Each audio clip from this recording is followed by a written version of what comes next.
ধ্বংসপ্রাপ্ত শহর, চারদিকে ধোঁয়া ও আগুন। মানুষ ভয়ে দৌড়াচ্ছে। হঠাৎ কুয়াশার ভেতর থেকে বেরিয়ে আসে বিশাল সবুজ দেহের হাল্ক।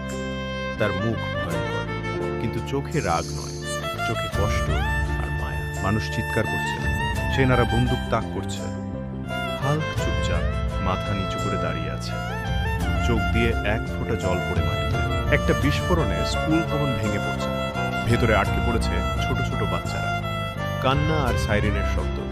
হাল্ক গর্জন না করে দৌড়ে আসে, দুই হাতে ভাঙা কংক্রিট ধরে রাখে, নিজের শরীর দিয়ে বাচ্চাদের ঢেকে দেয়।